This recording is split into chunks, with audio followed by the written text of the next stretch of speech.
You are watching Covinas for Christ, Covina Church of the Nazarene. As a church, we need to pray, but not just pray. Through the prayer of Paul in the book of Colossians, we will learn how our prayer must have a fourth quality, and that quality is power. Our message for today is entitled Prayer with Power. Let us read from the book of Colossians, chapter 1, verse 9 to 14. For this reason, since the day we heard about you, we have not stopped praying for you and asking God to fill you with the knowledge of His will through all spiritual wisdom and understanding.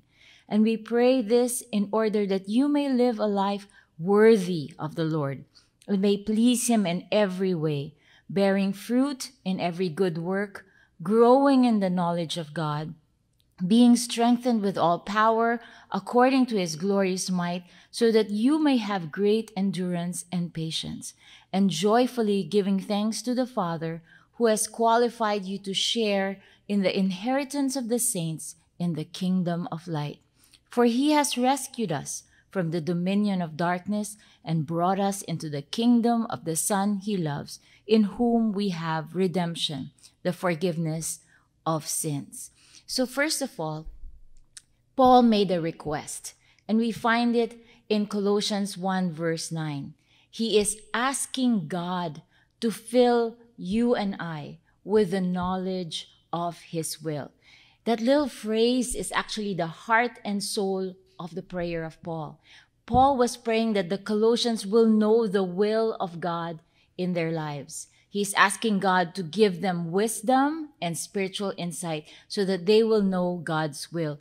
The word fill here, when I studied John MacArthur, he wrote in his commentary on Colossians, he said that the Greek word for filled is the word plero, and it means to be filled to the full, completely, abundantly. It also means to be engulfed or overwhelmed. It has the idea of being fully possessed or controlled or to become the dominating influence. What does it mean? The idea here is that when you are full of something, it controls you. Whatever fills you controls you. So my question for you today is, what fills your heart? What is your heart full of? Because whatever it is your heart is full of, that is what is controlling you. If your heart is full of anger, that is what makes you decide things. If your heart is filled with fear, that controls your decision. Paul tells us that his prayer for us is that we will be full of the knowledge of God's will. See, if you and I are filled with the knowledge of God's will, then you and I will want what God wants for our lives. To truly say, your will be done in my life means something like this. We will be praying this prayer, Lord, let your will be done in me, whatever it costs, whatever it takes, whatever it leads. Is that your prayer today? That His will be done, whatever it costs you, whatever it takes, whatever it leads? Or another prayer would be, let your will be done, even if it means that my will is not done. Can we actually pray that prayer? It doesn't matter what I want. It's what you want, Lord. Or another prayer goes this way. Let your plans go forward, even if it means changing my plans. Many of us today, if God were to change our plan, we would not be very happy. Amen? Because that's what happens. We want our plans to push through. Let's put it in a simple syllogism. There's three things. 3 facts. 1, God has a will for your life. God wants something to happen in your life. This is His desire for you. 2, but you and I also have a will for our life. We want something to happen to our lives. We have a plan. We have steps. We have a future that we want to have. But the third fact is this. When you pray, your will be done, you are asking that His will takes precedence over your will. That it's God's will that goes first. That it is what God wants that will happen. See, the truth is only one of the two wills can be done at a time. You cannot have two types of wills going at the same time. Either God calls the shots or you call the shots. Either He is in control or you are in control. It's not easy to pray this way because giving up control of our lives is not a natural thing. But the truth is, you aren't in control anyway. It only seems that way. It just means that our life must be surrendered to God's control. So this leads us to some very practical question when it comes to God's will. First, do I want to know God's will so I can consider it? Or do I want to know God's will so I can do it? Many of us, when we say, oh, I want to know God's will, the moment we find out what it is, we say, well, let me think about it. Maybe I'll do it, maybe not. We just want to know what it is, so it becomes an option. But God's will is not just an option. It is what should be happening in our lives. Another question we can ask ourselves is, am I willing to be engulfed with God's will? Or do I simply want help in making a hard decision? Do we just want to know one thing about what God wants? Or do we want God to control everything in our lives? Another question is, am I ready to love what He loves? To go where God sends me? To obey what He tells me to do? To suffer when it is required? To wait when that is what He wants? To endure what He asks of me? And to rejoice when that is what is required of me? Am I ready for my life to change? If that's what needs to happen, am I ready? See, this is the heart of the prayer of Paul, that we might be so full of the will of God, that we will do what we want God to do in our lives, that we will be so full of His will that it is not what we want, it is what He wants. Now, why did Paul do this prayer for us? Why was this his request? He gives us the reason. And it's found in Colossians chapter 1, verse 10. Paul had only one purpose in his mind. We find it in verse 10, and we pray this in order that you may live a life worthy of the Lord and may please Him in every way. See, this is what He wants to happen. This is why He made that request. The reason was He wanted us to live lives that are worthy of the Lord, and that we may please God. The word worthy means heaviness or weightiness. In the Filipino culture, we have this saying, and I'll say it in Filipino first. When a person makes an impact, pare, meron kang dating. In English, brother, you have arrived. Practically, what it really means is that you have made a mark. You have made an impact. So Paul's prayer, he requested that we be so full of God's will so that we may live lives that are marking or making an impact to those around us. He calls us to be worthy, to make an impact. And second, He calls us to please Him in every way. Some of us, when we look at our own lives, we know that there are things that we have done, things we continue to do that are not pleasing to the Lord. And some of us may be discouraged because we always seem to make a mistake, or we always have our failures. And we ask ourselves, how can I really please God when every day I seem to fail, every day I seem to lose my temper, every day I seem to neglect to do what is good? But see, this is what's exciting. We are all works in progress. We may not please Him every day right now, but we are striving to live lives that are pleasing to God. We want someday to walk worthy of the Lord and hear Him say, "My child, I am pleased with you in every way." If we had just began our journey and our relationship with the Lord, yes, we make mistakes. Yes, we fail. Yes, we stumble. But 10 years from now, as we grow in the Lord, our lives should reflect the change and the growth, and we can please God not just because we have a relationship, but we please Him because our lives are a reflection of how much His will is now being followed in our life. It really means to live so that God is pleased with us. That is the reason. So first we have the request, then we have the reason, third, we have the results. When we live lives that are worthy of the Lord, when we live pleasing lives, there are 4 results. The first thing that's going to happen if we live lives that are worthy of the Lord, we will have a life that bears fruit. In Colossians 1:10, it says that, and we pray this in order that you may live a life worthy of the Lord, may please Him in every way, bearing fruit in every good work. Bearing fruit. What are the fruits of the Spirit? What is the fruit of the Spirit? Galatians 5:22-23 shares it to us. The fruit of the Spirit is love, joy, peace, patience, kindness, goodness, faithfulness, gentleness, and self-control. That is the symphony of our life. If we live lives that are worthy and we want to be pleasing with Him, then the fruit of the Spirit can be seen in our life. John 15:16 says, Jesus said, I chose you and appointed you so that you might go and bear fruit.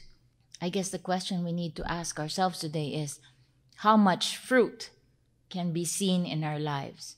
Is there really love? Is there really joy? Is there really peace, patience? All these things. The second result is found also in verse 10, the third part. We will have a life that grows in the knowledge of God. Verse 10 says, and we pray this in order that you may live a life worthy of the Lord and may please Him in every way, bearing fruit in every good work, growing in the knowledge of God. See, the knowledge of God is essential to Christian growth. How can we grow if we don't know God more, if we don't know what His will is for our lives? We really are not in liberty to write our own ground rules when it comes to Christian living. If we want to grow as a Christian, we must grow in our knowledge of God. Furthermore, the knowledge of God is not just our greatest need, but it's also our greatest privilege. Anything and everything that man desires is secondary to the knowledge of God. The only thing really worth glorying in is that we know Him.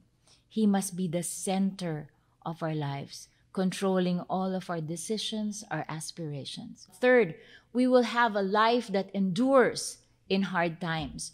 Verse 11 says this, being strengthened with all power according to His glorious might, so that you may have great endurance and patience. The word for strengthen here is the word dunamis. It's actually the word where the word dynamite comes from, specifically miraculous power. So according to His glorious might, if we live lives that are worthy of the Lord, we will have a life full of power, a life that has power. What is the power for? Why would we want to be strengthened? Is it because if we have the strength, we can do great miracles? Or if we have the strength, we can heal the sick? Or if we have the strength, we can control people? No, it says here that we have been given this strength so that we may have great endurance and patience. In the 21st century, especially in the Western world, we are a very impatient people. That's why everything has to be instant. The microwave has to be instant. The smokers, the air fryers, everything is instant because we don't have time to wait. But it says here that we need the strength so that we can endure, so that we can be patient. It's the same principle. We need to have perseverance, we need to have steadfastness, we need to have patience, but it is by His strength. See, it is God's strength that helps us to endure the hard times.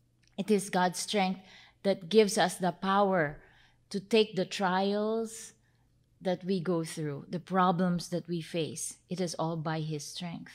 when we first met the Lord and we have a relationship with Him, everything was so dynamic. There's so much energy, so much joy.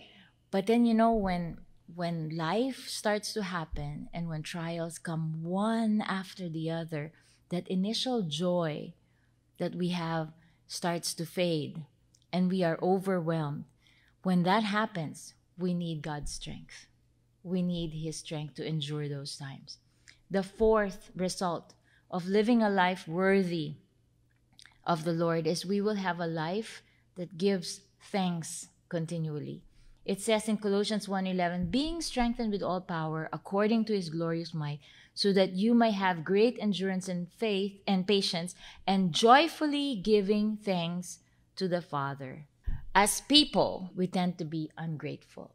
That is why when we have kids growing up, when they are given something, we always have to tell them, say thank you.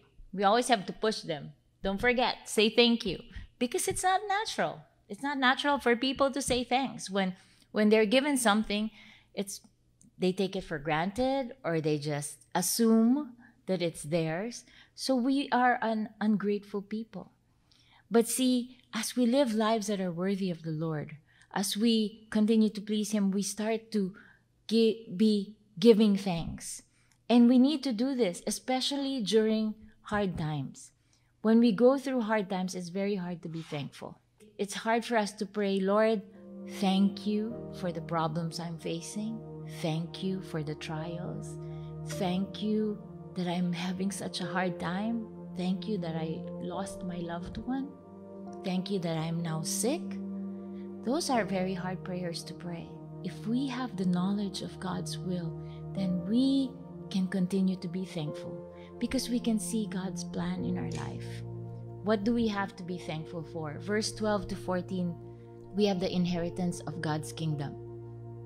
Can you imagine if one day you were totally broke and someone gave you a letter saying, guess what? Your great uncle, who you don't know from anywhere, just left you $1 million.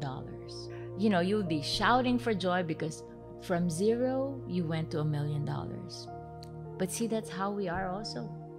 When we received God's kingdom, when we became His children, we inherited all of that. We have everything because God gave it to us. The second thing we have to be thankful for is He rescued us from darkness into His kingdom. And the third, we have salvation. We have been redeemed by God. And finally, number 4, we have been forgiven of our sins. Many of us have not forgiven ourselves, but God has forgiven you. Remember that, because sometimes we have such a hard time accepting God's forgiveness. Please don't be like that. God has forgiven you. That's one of the things you can be thankful for. You don't have to live in guilt. You don't have to stress about it because God forgave you. Let me tell you the story of the broken car. Years ago, in the early part of the first century, a man's car broke down on the side of the road. So he was out in the road working on the car. He couldn't get it started. And then another man came by to help. The second gentleman looked at the engine, worked on it for a minute, and told the first man to start the car. The car immediately started with no problem. The owner of the car asked the second gentleman, "How could you have fixed the car so quickly? How did you know what was needed?" The man answered, "I am Henry Ford. I built that car. I know what makes it work." My friends, God created you and me. He created us in His image. He knows what makes us work. He knows what we need. He can handle our problems, and we can trust Him. So to answer the question, how does one pray with power? We pray with power by praying according to God's will. If we pray according to our knowledge of Him who made us, how can our prayer be less than powerful? If we know God's will, if we live according to it, when we pray, there is power in our prayers. That is why Paul prayed that Christians be filled with the knowledge of God's will. Once we know it, we can pray according to His will, and we can pray according to His strength. There will be power behind our prayers. He built us. He knows how we work. He knows what we need. Let us not forget that as we go through these times of trials, these times of trouble, He knows what we need. Thank you for watching this video. Don't forget to click the like button, share this with your friends, or for more videos like this, make sure you subscribe. God bless you.